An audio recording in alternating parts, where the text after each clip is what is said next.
Today we're going to be talking about hidden weapons. And while we're all trained at one point or another, and to one capacity or another, to search people, we don't always think to search the things that people have on them. And if you're doing a full custodial search on someone, clearly there's reason to search further than just taking what they have in their pockets at face value. This is one of many hidden weapons that I own or I have run across in the line of work doing various things.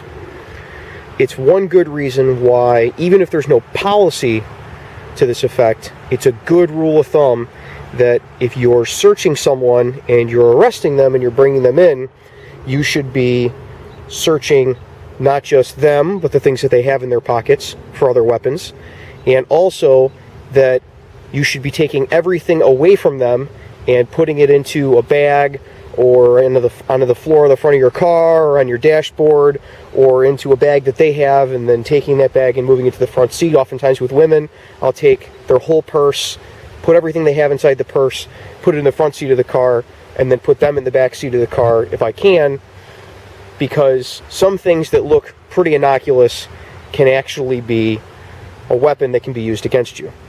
So an excellent example of a hidden weapon I recently found at a head shop in a mall in the middle of nowhere, Illinois, which was entertaining. I happened to be actually middle of nowhere, Indiana. I was visiting my sister in a little town that she lives in, and they have a shopping mall, and in there was a little head shop, and in the head shop they had a whole bunch of the little hidden safe stuff that we've all seen, the can of pop with the screw off bottom and crap like that people think works. And I saw this sitting next to all the hidden safes. A comb knife. This is a new one by me. Maybe I'm behind the times, but I've been looking into the little hidden weapons and stuff and keeping them as training tools for many years. And this is one I haven't seen before, or maybe I have seen it, but I just didn't notice it. So I see this thing, it's a comb knife, and so I asked the guy behind the counter about it, and he says, oh yeah, it's pretty popular. I was like, oh, that's interesting, I've never seen one of those before, and I told him who I was and what I did, and he says, oh, well, here, take a look at it. These things came in, I don't want you to think this is the only color. I got it, for entertainment value, but this wasn't the only color. They have them in orange and red and yellow and green and blue and all that. But I said, what was the most unassuming color? Is pink. So you look at this comb knife, this is how it comes out of the box. You can look pretty closely at it, and it doesn't really look all that amazing. In fact, if you were to see it from about 3 feet away, it looks like a cheap plastic comb that someone just left on the ground. Upon closer inspection, you see this little line here. Try to catch it. This little line here between the comb part and the handle part. And again, if you just pull on it, out comes this big double-edged dagger blade. Let me show you. That would put a hurting on you. A little serrated edge, which for some reason everybody likes to put on these hidden knives, but that would mess you up. A good reason why you take purses away from people when you're transporting them. A lot of women, apparently, at least in a little small town Indiana, a lot of women carry these around. He says he's sold 25 or 30 of them in the last couple of months alone, and that they've been stocking them for over a year. So that's pretty interesting. So somebody's producing these in China and selling them, and in case you think, I won't see that around here,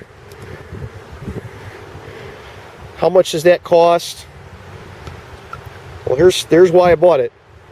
$7.95. So for less than $10, somebody can have this in their purse, and you'd never know. Comb knife. Good reason to take purses away from women. Good reason when somebody has a comb stuck in the back of their pocket on a stop. You ever seen that? You got the guy, and he's got a comb stuck in his back pocket. This comes in black and red and green and yellow and orange and all those colors. He sticks it in his back pocket, and now from his back pocket, he can come out with it on you and be stabbing you before you even knew it. You could just pat. So if you just pat somebody down and you feel a comb, could be more than a comb.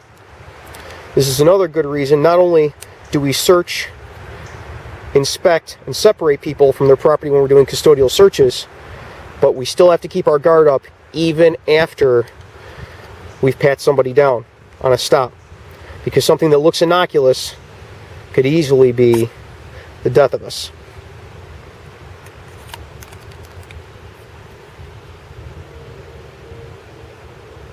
Pretty interesting.